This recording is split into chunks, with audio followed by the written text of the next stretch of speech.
السلام علیکم ورحمۃ اللہ وبرکاتہ۔ مکرم و محترم ناظرین گرامی، اسلام میں روزہ بہت بڑی عبادت ہے۔ انسانی جسم کو صحت مند رکھنے کے حساب سے بھی، فٹ رکھنے کے حساب سے بھی، اور اللہ کی رضا حاصل کرنے کے حساب سے بھی روزہ ایک بہت بڑی عظیم عبادت ہے۔ اور پورے سال آپ روزے رکھیں، جس مہینے میں چاہے رکھیں۔ ہاں 5 دن ہیں جو شریعت میں ہمارے نبی صلی اللہ علیہ وسلم کے فرامین کی روشنی میں کہ روزہ نہیں رکھنا ہے۔ ایک تو عید الفطر کا دن ہوتا ہے جو رمضان عید ہوتی ہے جس کو ہم کہتے ہیں۔ اسی طریقے سے عید الاضحیٰ کے جو قربانی کے 3 دن ہوتے ہیں اور اس کے بعد والا 1 دن، یعنی یہ 4 دن جو لگاتار ابھی گئے بقرعید کے دن، تو ان 5 دنوں کو چھوڑ دیں آپ، بقیہ آپ پورے دن جب چاہیں روزے رکھیں، خوب اپنے جسم کو فٹ رکھیں اور اللہ کی خوب خوشنودی حاصل کریں۔ اب ہوتا کیا ہے، جب یہ محرم کا مہینہ آتا ہے تو لوگ سوال پوچھتے ہیں کہ محرم میں کتنے روزے رکھنا ہے، 1 رکھنا ہے، 2 رکھنا ہے، 3 رکھنا ہے، یا پورے مہینے روزے رکھنا ہے؟ تو انشاءاللہ آج کی نشست میں ہم اسی کی آپ کے سامنے وضاحت کرنے کی کوشش کرتے ہیں۔ دیکھو دوستو بزرگو،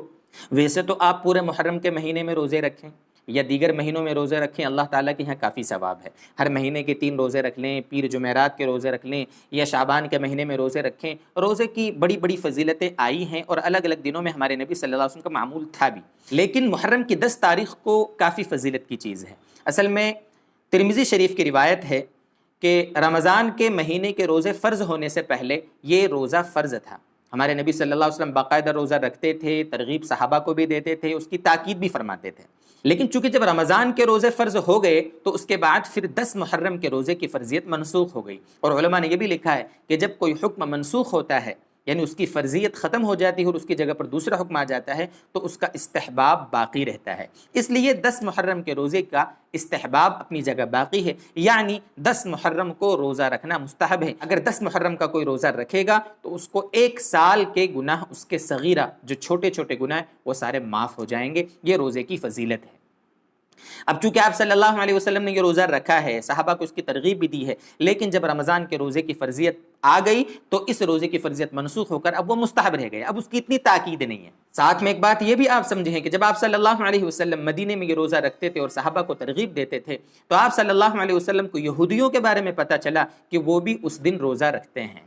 آپ صلی اللہ علیہ وسلم کی جب یہودیوں سے گفتگو ہوئی تو یہودیوں کا کہنا یہ تھا، اس زمانے کے اللہ کے نبی کے زمانے میں جو یہود تھے ان کا یہ کہنا تھا، یہ جو محرم کی 10 تاریخ ہے یعنی عاشورہ کا دن، یہ فرعون سے حضرت موسیٰ علیہ السلام کو نجات ملنے کا دن ہے۔ اللہ تبارک و تعالیٰ نے فرعون کو جو سمندر میں ڈبویا تھا، اپنا عذاب نازل کیا تھا، اور فرعون اور اس کی پوری قوم کو سمندر میں ڈبو کر حضرت موسیٰ علیہ السلام کو اور مسلمانوں کو چونکہ دریا کے اس پار لگا دیا تھا اللہ تبارک و تعالیٰ نے، تو اس دن چونکہ حضرت موسیٰ علیہ السلام کو اور ایمان والوں کو فرعون کی قوم سے نجات ملی تھی، اس کی خوشی میں ہم لوگ روزہ رکھتے ہیں۔ یہ یہود نے کہا تھا، تو نبی اکرم صلی اللہ علیہ وسلم نے فرمایا تھا کہ ہم لوگ تو یہودیوں کے مقابلے میں موسیٰ علیہ السلام کی زیادہ اتباع کرنے والے ہیں، موسیٰ علیہ السلام کی زیادہ پیروی کرنے والے ہیں، تو ہم لوگ بھی اس دن روزہ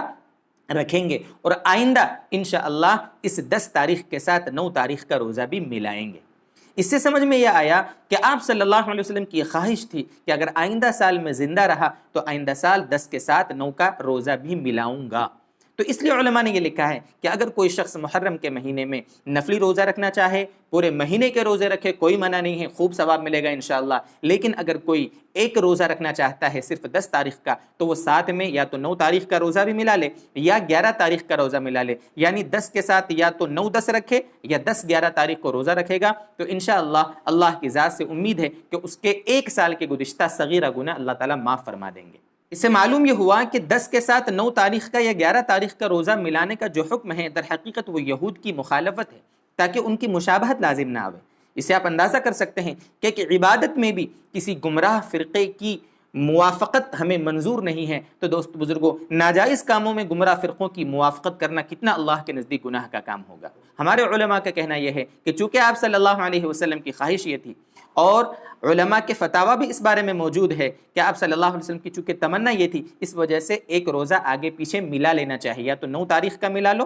یا 11 تاریخ کا ملا لو۔ یہی بات اقرب الی السنہ ہے، یہی نبی اکرم صلی اللہ علیہ وسلم کی منشا تھی، اور صحابہ کرام رضی اللہ عنہم کا اور تابعین کا اور بزرگان دین کا معمول بھی یہی رہا ہے۔ اس لیے ایک روزہ آگے پیچھے ملا لیں یہ بہتر ہے۔ لیکن اگر کوئی شخص ایک ہی روزہ رکھتا ہے، یعنی صرف 10 محرم کا، اور وہ 9 تاریخ کا ساتھ میں نہیں ملاتا ہے، 11 تاریخ کا نہیں ملاتا ہے، تو بھی کوئی حرج نہیں ہے، اس میں کوئی گناہ نہیں ملے ملے گا، لیکن بہرحال یہ ہلکے درجے کی کراہت والا کام ہوگا، یعنی یہ ایک نامناسب بات ہوگی، باقی اور کوئی حرج نہیں۔ اللہ تبارک و تعالی اس ماہ مبارک کی ہمیں قدر کی توفیق عطا فرمائے، اور ہم سب کو اس مہینے کی خرافات سے اور نہ جانے کیا کیا اللہ تعالیٰ معاف فرمائے۔ مسلمانوں میں ساری چیزیں در آئی ہیں، اللہ تعالیٰ ان ساری خرافات سے پوری امت مسلمہ کی حفاظت فرمائے۔ وآخر دعوانا ان الحمد للہ رب العالمین۔